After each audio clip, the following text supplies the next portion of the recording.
we are calling this session Choosing Wisely and Overdiagnosis, Separate Paths or Time to Join Forces. And I think those of you who have been to previous POD meetings might appreciate that there's always been something of not always a perfect alignment between the two. So what we're gonna, just to tell you a bit about the format,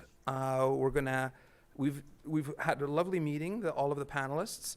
I'm going to be doing intros in a little bit, and we've developed a series of questions just to get the conversation started, but we welcome additional questions into the app, and we hope to have a nice, wholesome discussion ahead of the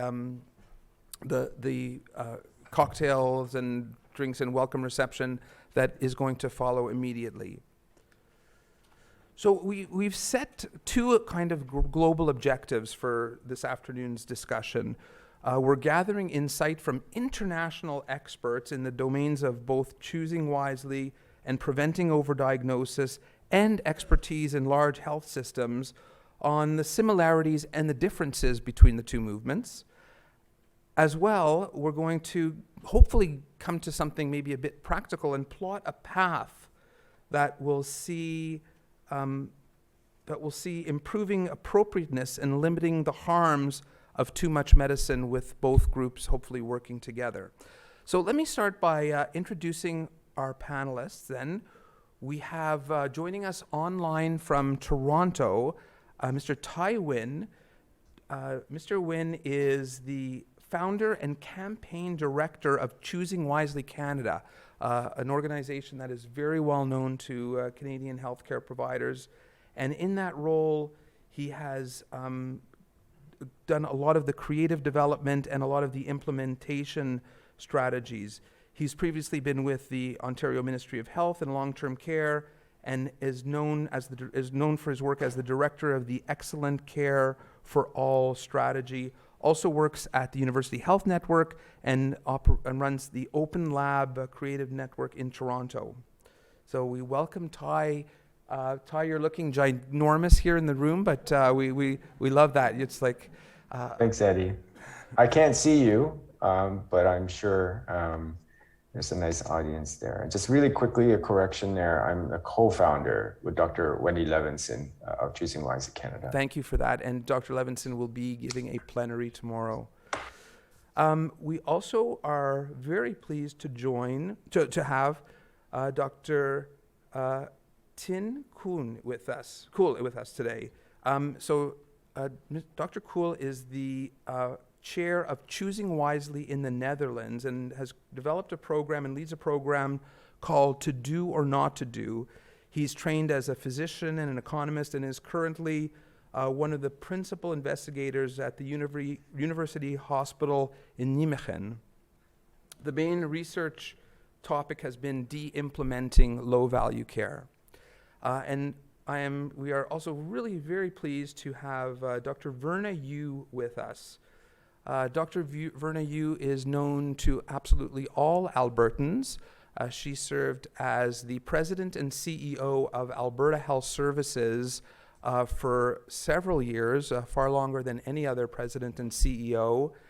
And for those of you who are not from Alberta or Canada, Alberta is quite unique in that it has a single health authority, that's Alberta Health Services, that runs the entire healthcare system, all acute and primary care and long-term care, and I was going to double check the statistics, but I believe there are 18,000 employees in Alberta Health Services, and it's a $18 billion operation. I just try to remember the number 18 to help me with that. I hope those are accurate.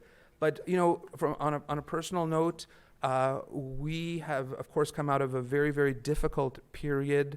We are not completely out of it, but I could tell you that Dr. Yu is highly, highly respected by healthcare providers in this province.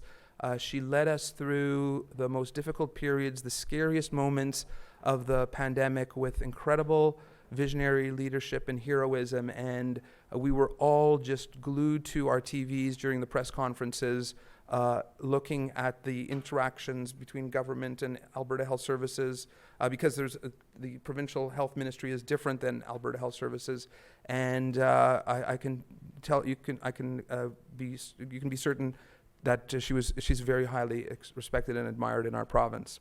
So let's get going.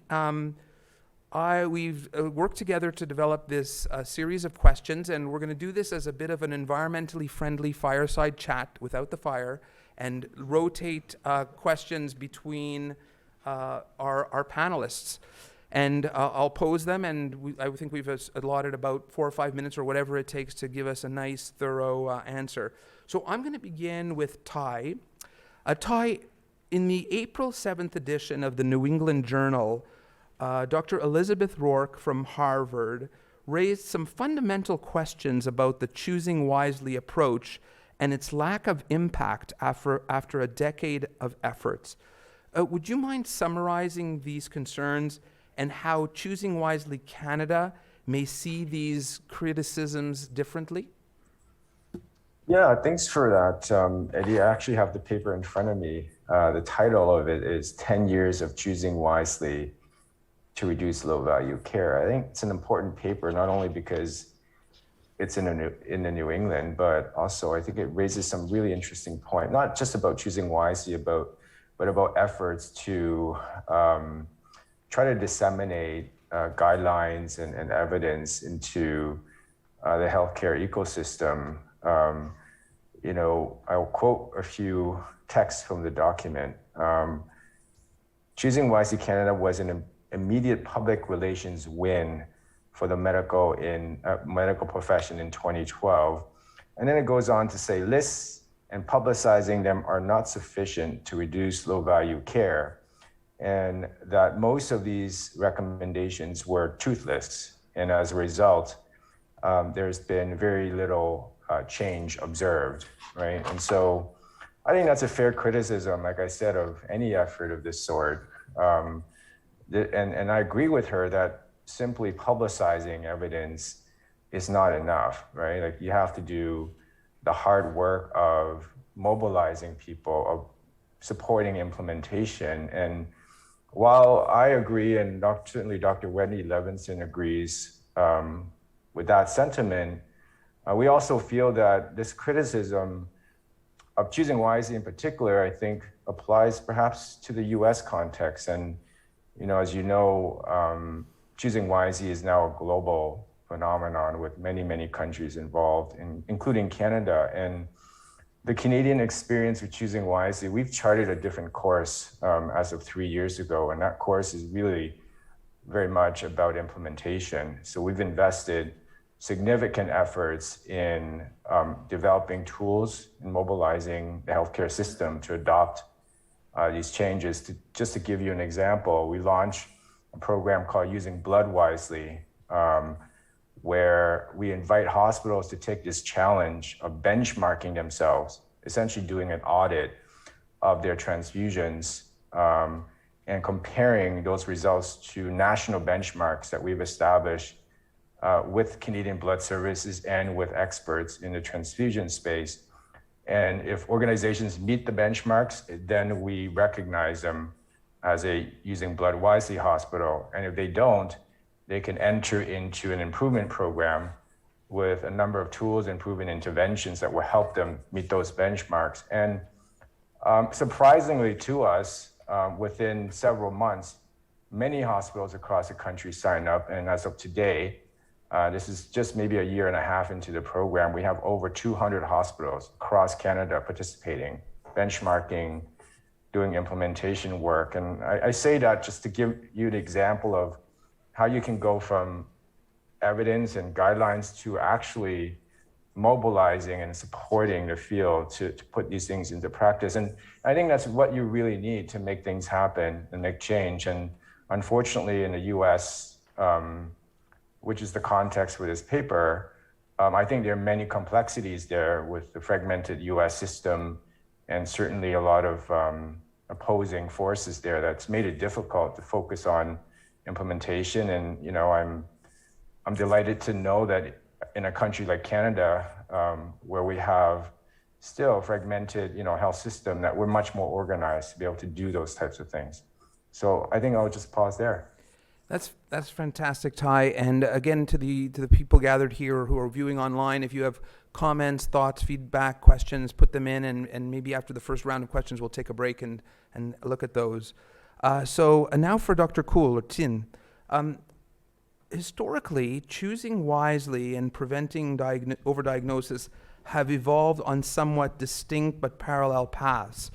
Can you help us to understand what the key differences are between these two movements, if you allow us to call them movements?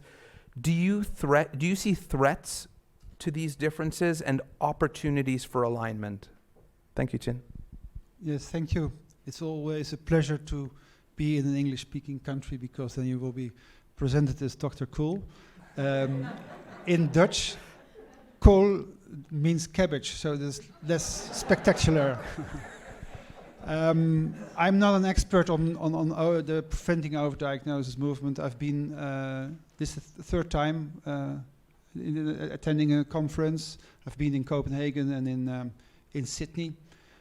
I've never swum a river, and I also hope that is part of the plan this week. Seems a little bit cold, but I think the preventing overdiagnosis is and choosing wisely have, that's the most important part, the same aim. We are both trying to create awareness for healthcare professionals and patients and healthcare policymakers about the potentially and actual risks of modern medicine, harms for people, and also trying to create the start of decreasing low-value care. I see preventing overdiagnosis as a movement started from research, with also connections with a lot of research institutes, like as we heard from Dr. Godley, also the Dartmouth Institute and also the University of Oxford. I see choosing wisely more is typically physician-led. It's also the initiative of mostly of the physician associations. Also concerning research, but especially de-implementation research, how you can start with reducing low-value care. And I think that we should be careful that there will be no two stories, because I'm really sure that it's the same aim we are looking after. And that's why this session is a very good start of trying to connect those two movements more. I've been here with several colleagues, and also in Copenhagen and Sydney, several colleagues, and our oral presentations were also a very good match with the program from the overdiagnosis. So I think these subjects are very much the same, and I would like to see also maybe some more connection during the programming, and well, maybe I'm not sure if Dr. Levison is also watching, but tomorrow. But we have also our Choosing Wisely gatherings every year. Maybe we can combine a little bit more. So I will especially discuss this also in the Choosing Wisely group. Thank you, Dr. Kool. Verna, one could suggest that ultimately the concern that has brought us here to this meeting ultimately boils down to the appropriateness of care. What would you identify as the key factors leading to ongoing inappropriate care, and what can large health systems, like the one you ran for several years, do to improve appropriateness? Also, appropriateness as a term carries some judgment, some subjectivity. How can we reach a common understanding of what is appropriate? Thanks very much, Eddie.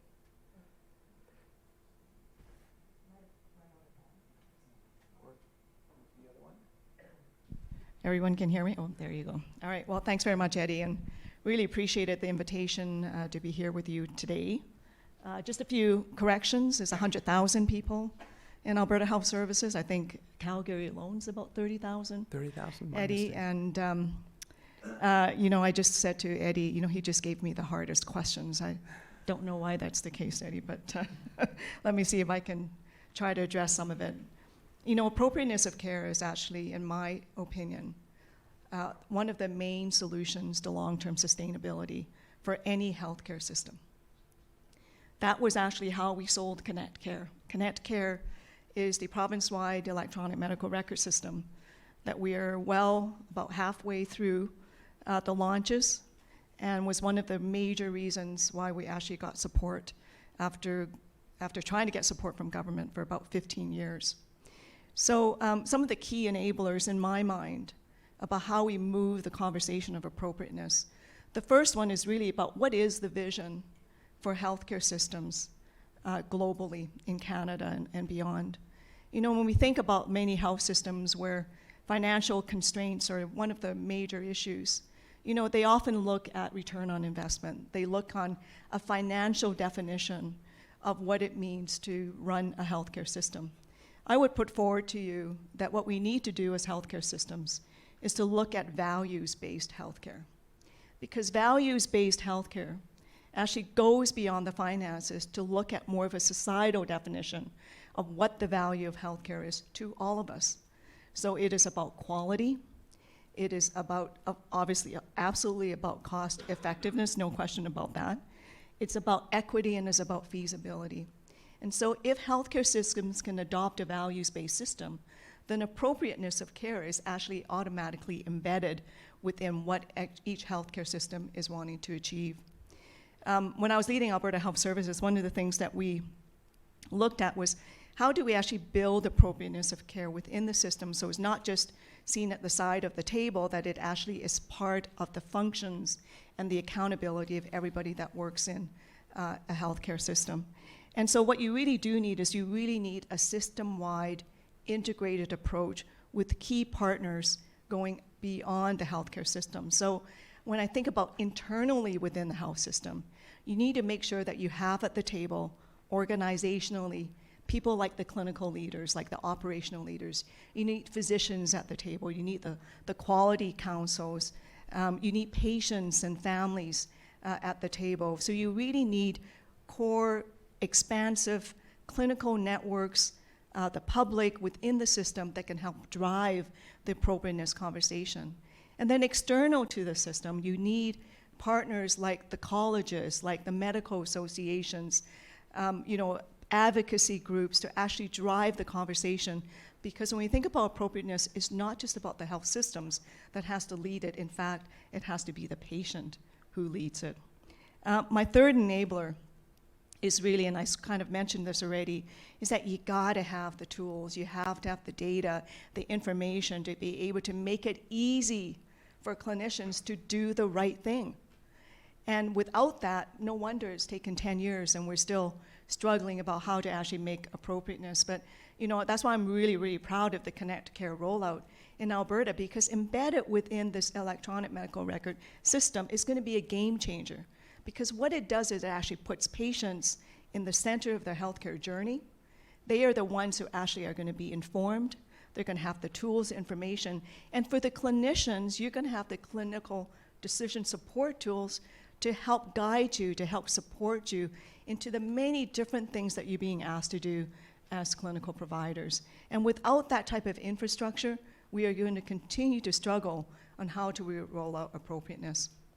So what about the branding piece? I think that's the second part of the question. And, you know, I think at the end of the day, what does every part of the system, what do they want out of appropriateness? You know, from a healthcare system perspective, we want to reduce variation of care, right?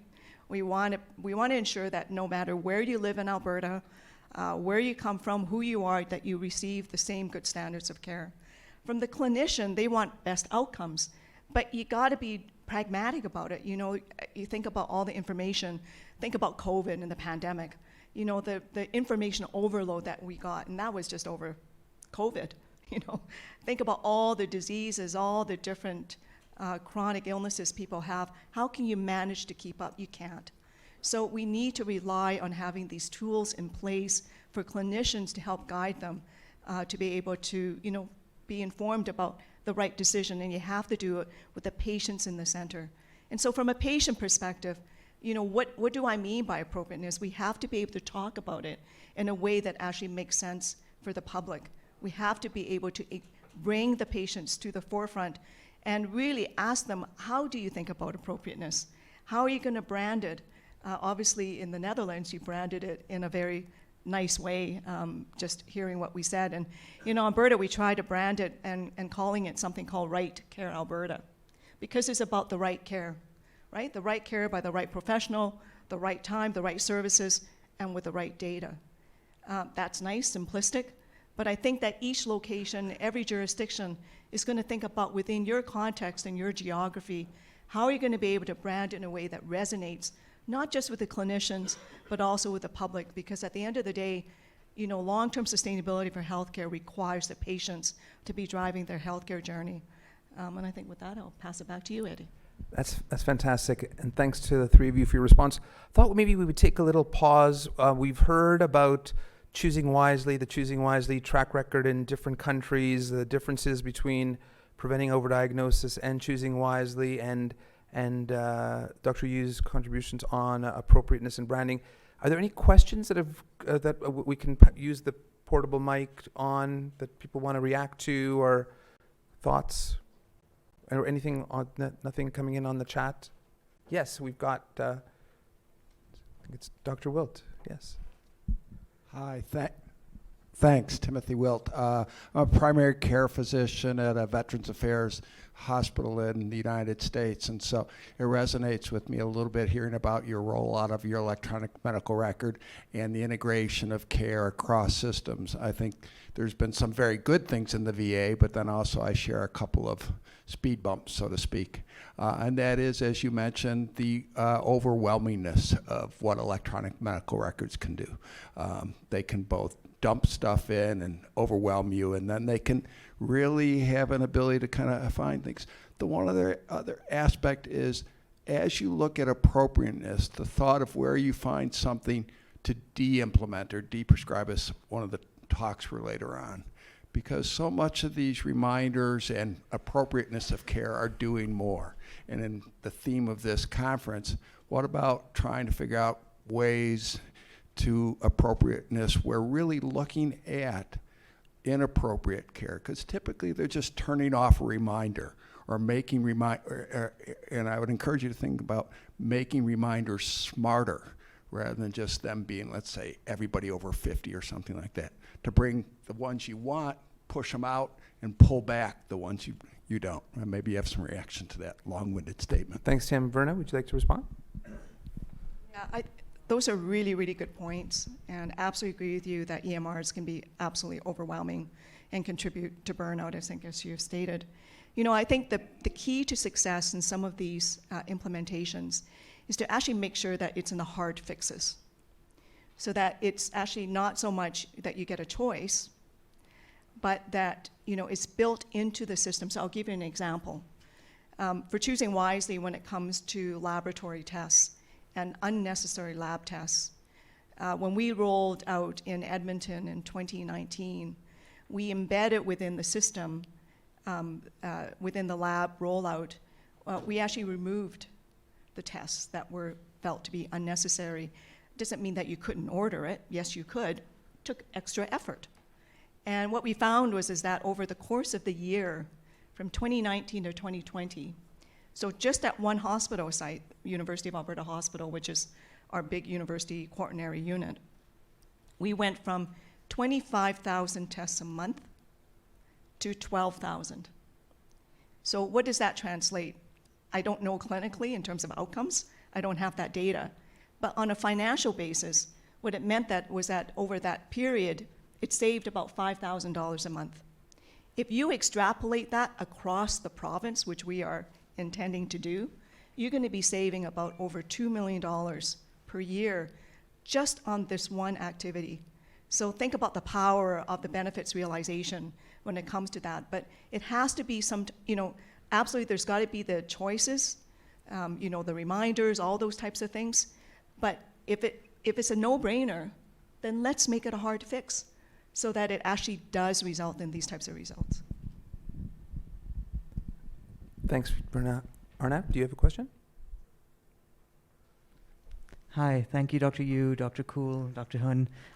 There's a question in the online Q&A for Dr. Hun. The question is, does choosing wisely suffer because everything is phrased as do not? And would it be better to focus on what we should do in a positive way? You got that, Ty? Yeah, that question's been asked of us a lot. I mean, I think, first of all, we are a very small group and we're tightly focused on the overuse issue. And so I think broadening it to looking at what you should do and appropriateness more broadly, even looking at things like underuse, I think we felt was beyond our mandate and our capacity to handle. And to be quite honest, I think it hasn't been a problem for us. I think we've had, hundreds of recommendations now, over 400 recommendations that start with don't. And I think, by and large, the medical profession, the nursing profession, the pharmacy profession, and other allied health professionals have really gotten behind it. I think the don't statements for many are actually the attraction, the simplicity of it. Just saying don't is quite a powerful thing, I think, for a lot of them. Thanks, Ty. Thomas, oh, and by the way, Verna, at this meeting, we all get to know each other and call each other by our first names by the end of the 4th day. So, Thomas, go ahead.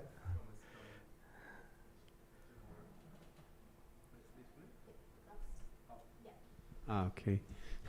I'm Thomas from Germany. We also have a Choosing Wisely campaign in Germany. My impression is that the difference between PODC and Choosing Wisely is that Choosing Wisely comes, in Germany at least, it comes from the specialty societies of the different medical specialties. And so they are in a way coming from within a system. They also have a political function, these societies. And my impression is that the recommendation against doing things you should not do are much weaker than the things we propose here, because we're coming from outside. It's like a bit in a democratic parliament where you have a ruling party and an opposition, and I think both are very important. And maybe it would be a loss to join forces, because then we would be just one and not two things from inside and outside. Thank you, Thomas. Any other questions, or should we move on? Yes, Dr. O'Connor? Oh, you need the microphone, just so the people online hear you.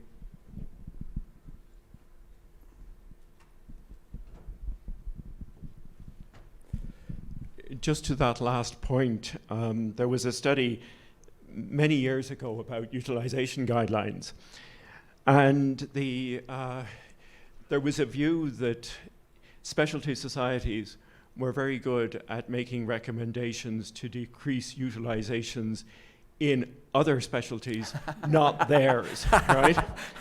And we noticed it. I'm in lab medicine, and that we noticed that Choosing Wisely is actually particularly aimed, lab medicine interventions are ones that are particularly mentioned, right? So I think it's, it's just an alternative view to the one we've just heard. And that was a comment, not a question. But a comment, yeah. Dr. Kool, would you like to respond? I think it will differ per country. I absolutely agree, and I know the paper about this only watching at your neighbor's garden about the grass. But I think that has changed, especially in the Netherlands. We see the ENT doctors are talking about reducing the unnecessary adenoid tonsillectomy, and the orthopedic surgeons are talking about reducing their own unnecessary arthroscopies. So I think a lot of societies has also to get used to think about also your own interventions. And I think there's also a difference between, for example, the Netherlands and Germany. The professional associations are less political, and they also have to compete in for example, for our program, we have a steering committee, and it's a steering committee with professional associations of doctors, nurses, but also the hospitals have their own associations. There are also the healthcare insurers, government, and patients. So it's a very complete group of people who are thinking about the strategy of such a program.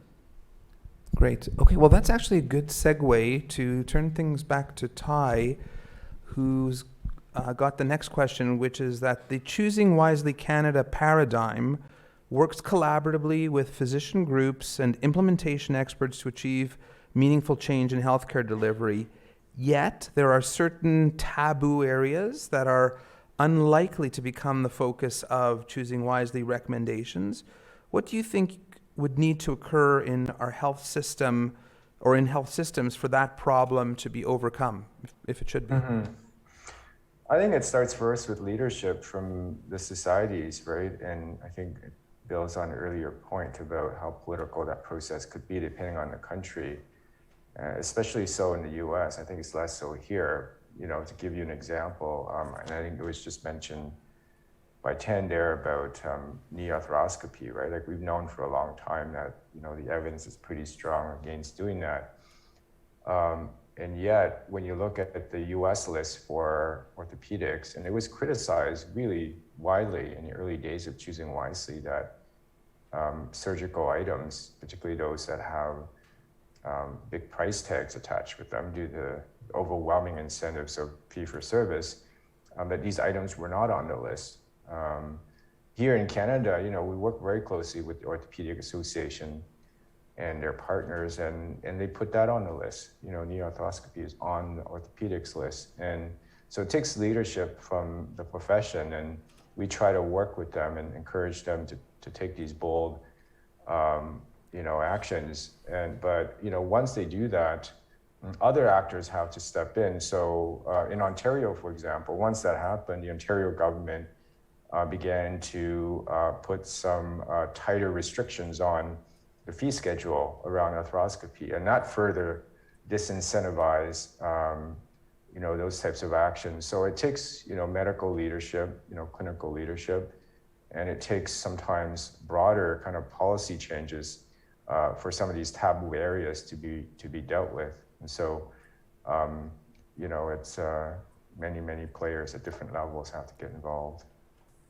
That's really helpful, Ty. And you know, just a couple of hours ago, Dr. Loe Albukari presented his work on overuse in low and middle income countries, presenting a case of a woman from Palestine who underwent knee arthroscopy and ended up bankrupt and not any better as a result of that intervention. So thanks for tying that together. Tin, the Netherlands has pioneered areas of Choosing Wisely focus that address what is actually more commonly viewed as an overdiagnosis problem. Can you tell us about these initiatives, and what would you describe as the secret sauce for success, and what may still be the missing ingredients? Well, I'm not sure it's the secret sauce, because we are very transparent and we try to publish everything in scientific journals. 8 years ago, we started, as most countries, Choosing Wisely with making up lists. And of course, well, we don't need a viewpoint in the New England Journal for us to learn that you should also de-implement in practice. So we started it in regional projects, 8 regional projects, especially to gather knowledge on how to de-implement. That was of course, we already know the implementation science, including the journal, but the de-implementation science is something that had to be developed, and we've tried to identify what is important in de-implementing low-value care. We had 8 projects, and I think the most 2 important things afterwards were dissemination and communication. Dissemination because we had several effective interventions. For example, in the region of Amsterdam, 4 hospitals knew to reduce laboratory diagnosis with 11%. But I'm always surprised that if they're doing it in Amsterdam, why aren't they doing it in Rotterdam or in the north in Groningen or the south in Maastricht? So we started to disseminate the knowledge and the experiences of the professionals in Amsterdam to other parts of the country. And we did the same with other projects. So, of course, we are a small country. heavily populated with 70 million, but very small. But it's easy to disseminate. It isn't easy to disseminate if you just after the start of your campaign are getting confronted with a COVID pandemic. But still, we could succeed because first we based on our theory of how to disseminate. The framework of we use was just presented in the other session. The spread framework, how to disseminate the implementation, the interventions. And then we try to organize learning networks. Learning networks from healthcare professionals who are, that was the advantage of the COVID pandemic, who gathered digitally by Zoom every 2-3 months, and who are sharing their challenges, their experiences, their data also.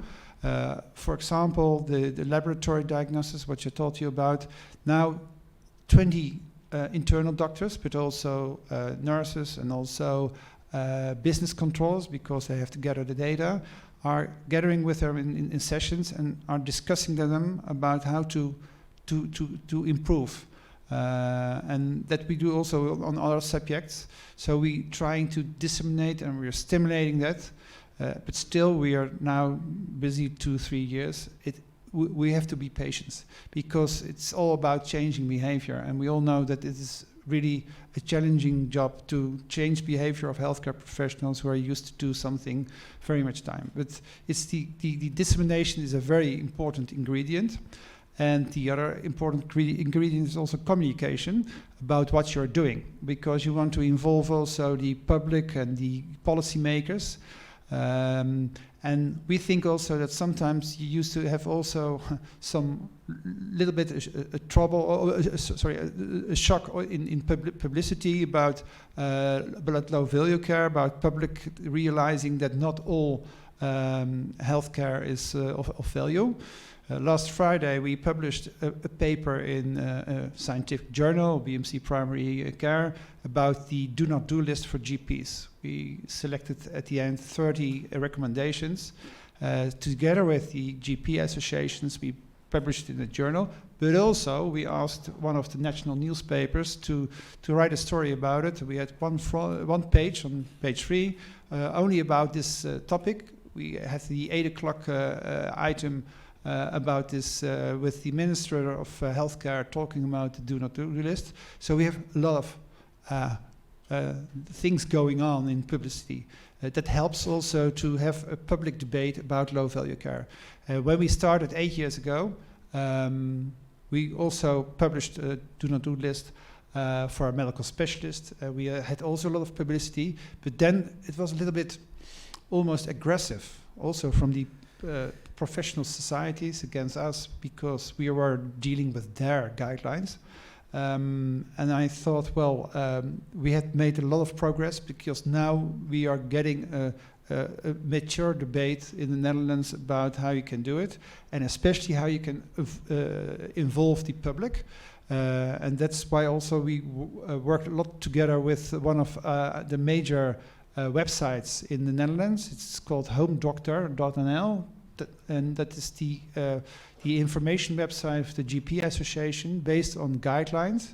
And there you can find all the healthcare information in very plain language.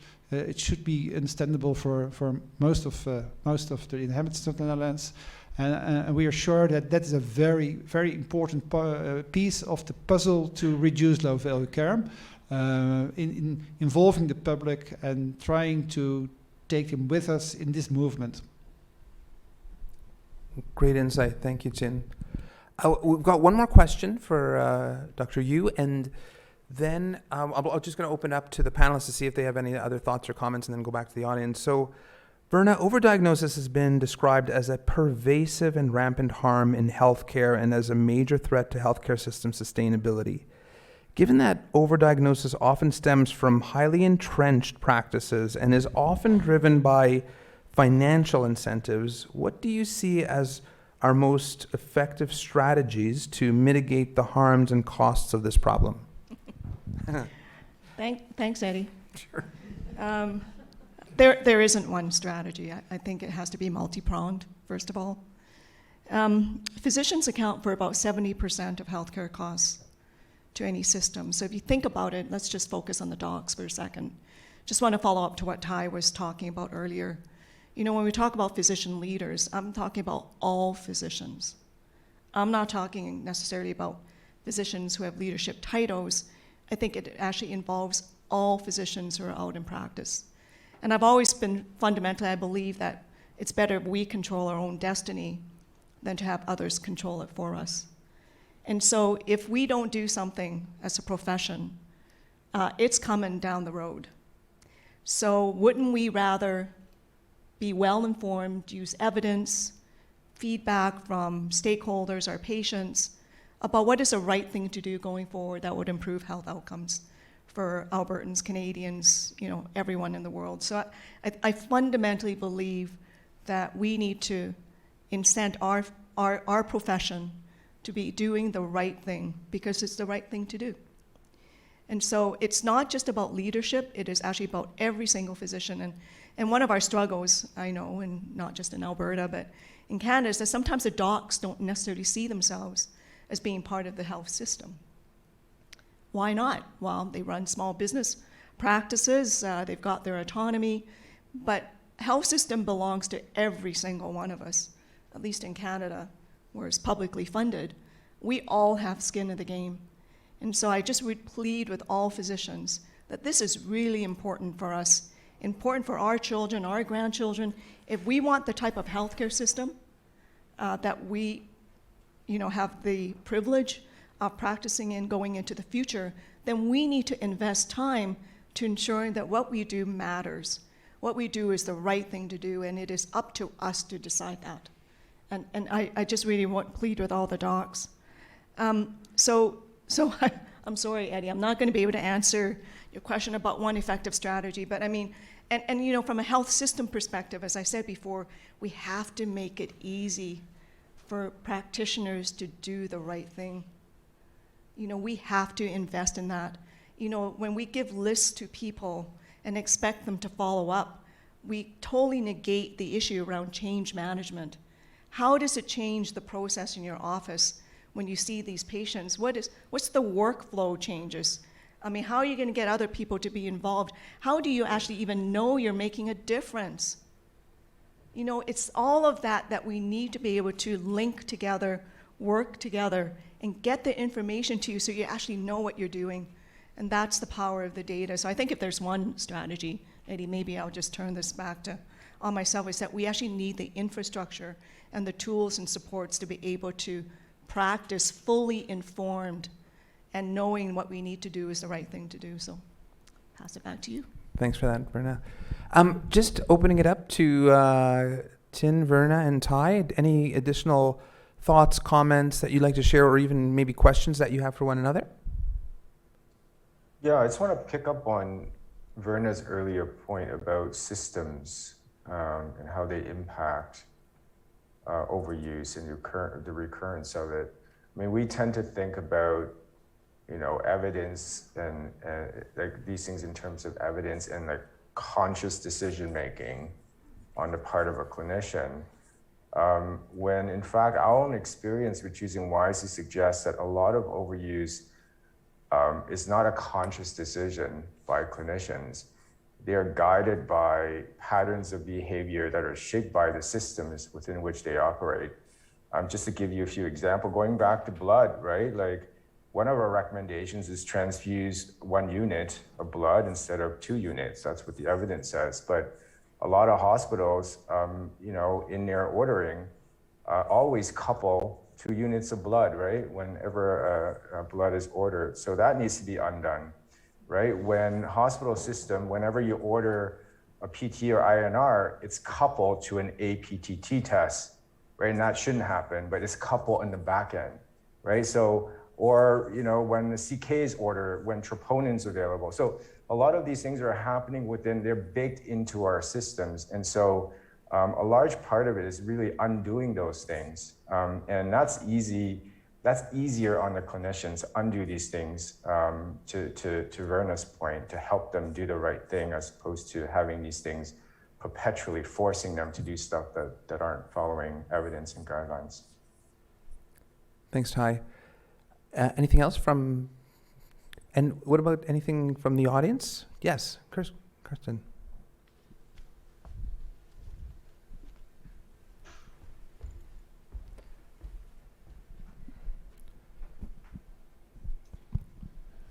Hi, Carsten Jorgensen from Cochrane, Denmark. So I've been working with systematic reviews and guidelines for almost 20 years now. And a recurring problem that we encounter is poor evidence and absence of evidence. So we simply do not have the knowledge to be able to tell what the right choices are. We heard earlier today a very nice quote from Doug Altman calling out for, well, less evidence, or less research, but also better research. And I think a key part of reaching a point where we can make the right choices is to put together efforts to identify low-value care with efforts to better distribute public research funds and to increase public research funds into interventions where we lack evidence, but where we suspect that the intervention might not provide the benefit that we would like, or where the harms might outweigh that benefit. So I would like to ask whether there's efforts here in Alberta or in the Netherlands to try to couple the efforts to identify low-value care with efforts to direct public research funding to important projects, because right now a lot of research is determined by commercial interests rather than the best interests of patients. Thanks, Karsten. I could just speak for Alberta. I think we do focus on innovation and funding and improving value through a program of research that we call PRIUS, Partnerships in Research and Innovation in the Health System. But your point is well taken. Tin? Yes, absolutely. It's a very important point, and we see also in the Netherlands that you can't only focus on reducing low-value care, because first you have to get the knowledge, and then before that you have to also try to prioritize which knowledge you want to investigate, because we have a lot of knowledge gaps, and we have now the follow-up of our program is already now going on. It's about healthcare evaluation and appropriate care, and we use. I'm also part of that organization, and we use the circle of appropriate care. So you start with the agenda of what should you try to investigate, and the agenda is made by all parties, the same parties I just mentioned. This is the professionals, but also the hospitals, also the nurses, and also the healthcare insurance and government and patients. After that, if you prioritize what you're going to do, you have to have a very good, efficient organization of healthcare evaluation. There's all those knowledge gaps which you mentioned, and at the end, then starts the implementation of the right knowledge. And the major problem is also to get it systemized in the healthcare system, in this case in the Netherlands. So it's only just started, and I think we should use another 5 to 10 years to really get it in our internal system. Verna, Ty, did you want to add to that? Yeah, just to say that, running a big healthcare system in the past, one of our challenges was that there are a lot of suggestions out there, a lot of research projects that are all important. But when it comes to selecting how we roll out and what we roll out, how we implement, basically think about 3 areas.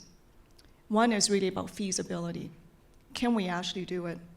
One is on impact, and the third one is obviously on, impacts on clinical outcomes. And the third one is also obviously on return on investment. And we actually developed a sort of a dragon's den to actually vet out and really go through a very stringent process on actually funding things like the PRIUS grant. If Eddie had gone through it, if any of you have gone through the PRIUS grant, you know how rigorous the process has been.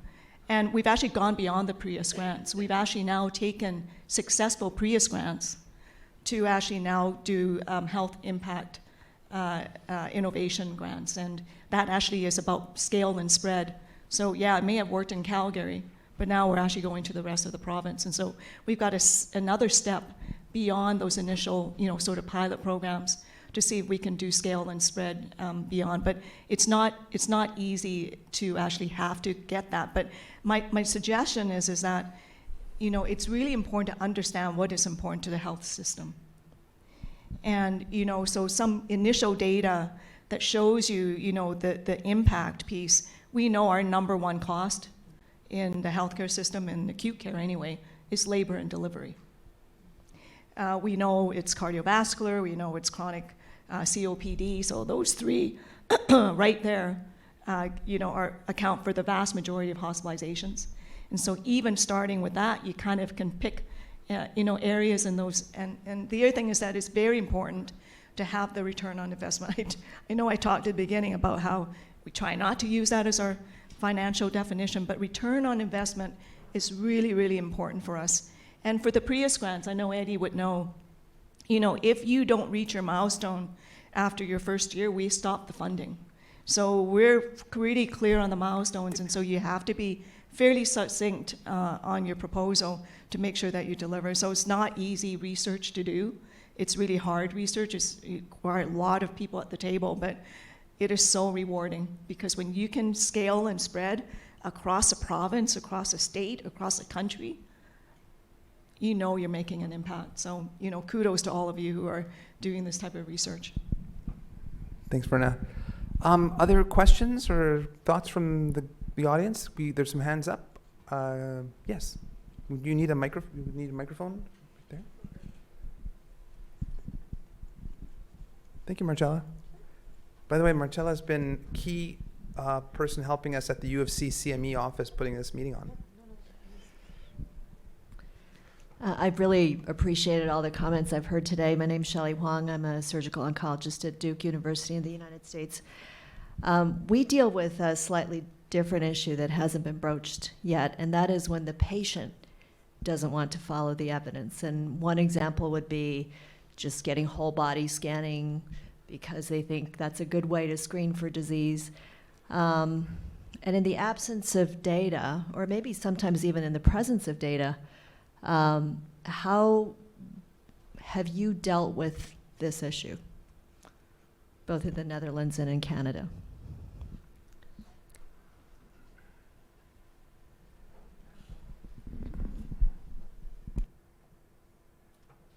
I can start here in Canada. Go ahead, Ty.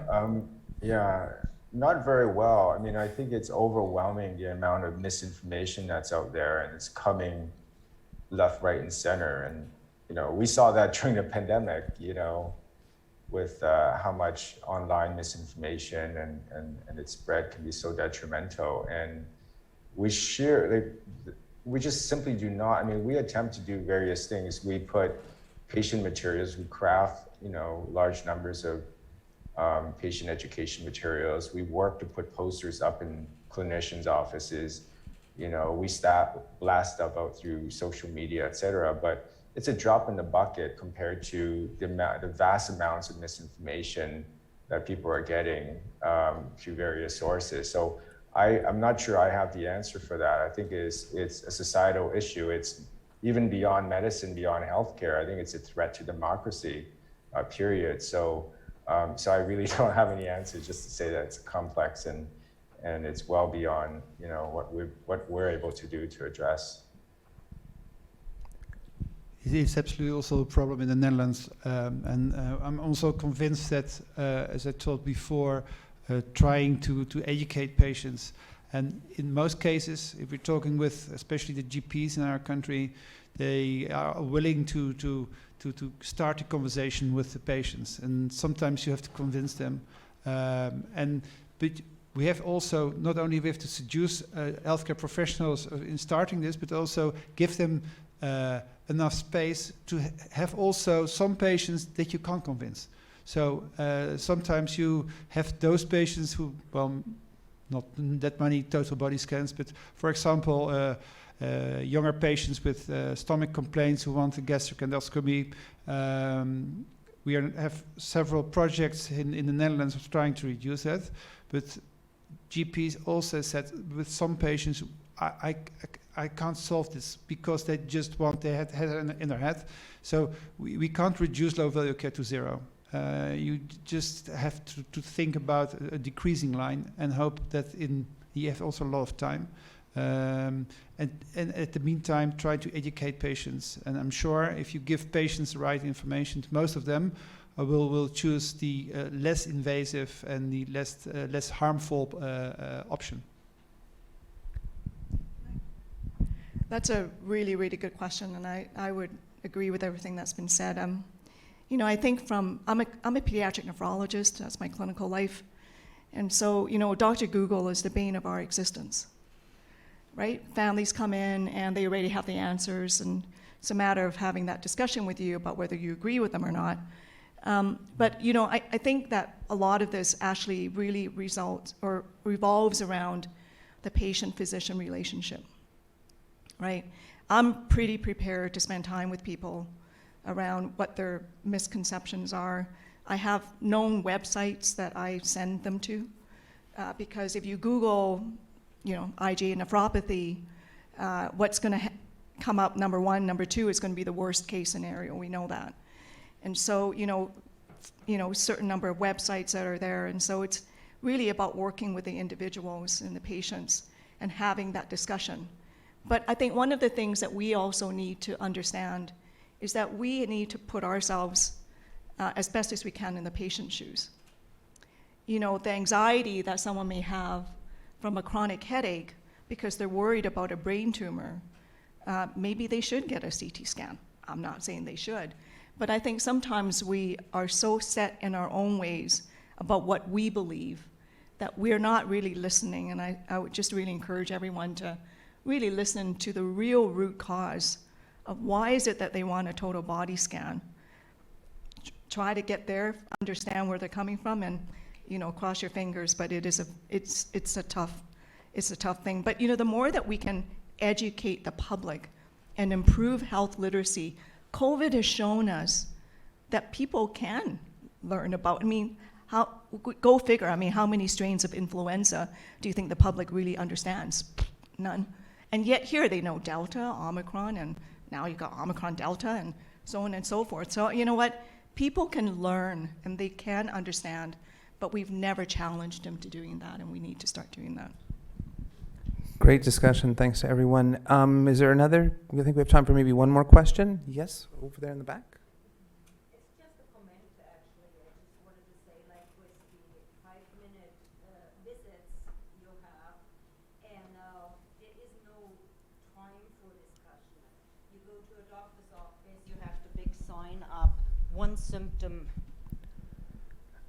One symptom per visit, 5-minute visit. So how can that be then addressed to actually start educating the patients, present the different opportunities or possibilities you have, and really clue in on the risks and harms?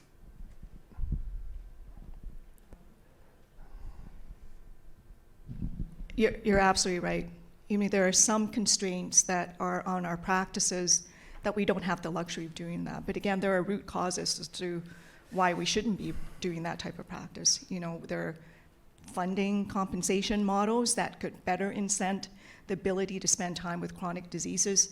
You know, we're not the only people in the room. There's a whole team around us that we should be working, you know, to optimize scopes of practices. There are some solutions, but I absolutely understand where you're coming from, that there is a time crunch.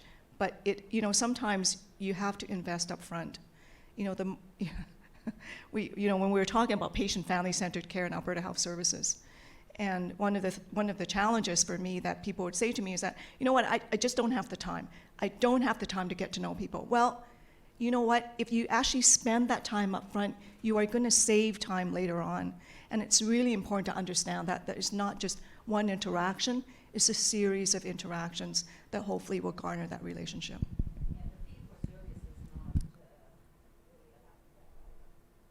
Sorry, it was a comment about the fee-for-service not being conducive to that sometimes. There are some experiments in the Netherlands of increasing the consultation time to 10, even 15 minutes. And if you're talking with those GPs, they think they confirm what has been said is that at the end you will save your time.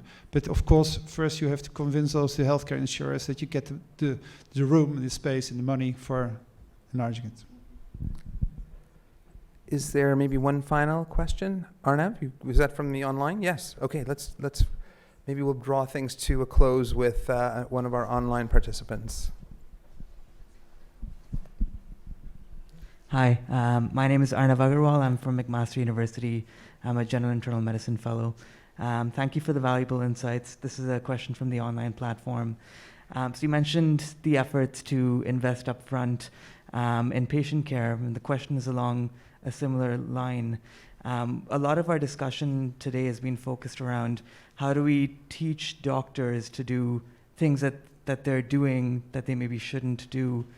Are there efforts earlier on and upstream to teach medical students or residents to not do things that they may do for the rest of their careers? And how can we do better in that? Ty, do you want to start with the STARS program?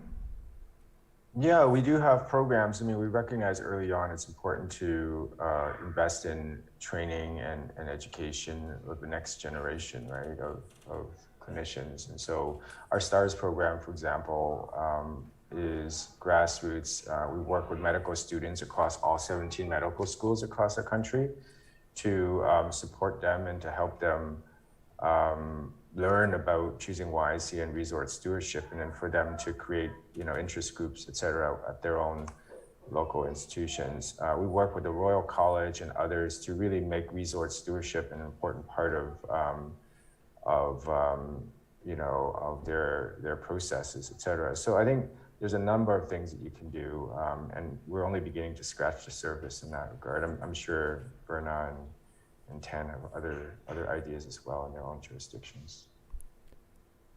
Tin? I forgot to answer a further question before. You asked also, Eddie, that what were the missing ingredients? And this is one of the missing ingredients in the Netherlands, because we have tried to also integrate in the medical education programs, and we didn't succeed. We have copied 1 year the STARS program. It was a success, but it didn't get a follow-up, and it's rather difficult to reach. We are organized with 8 different university medical centers who have all their own programs, and they're always telling that the program is full and we can't add some things. So we have some experiments of young doctors are coming back from the hospitals who are trying to reflect on what they shouldn't have done, and we see in our experience in hospitals that the residents, if they're learning to become a medical specialist, they are very enthusiastic of joining our projects.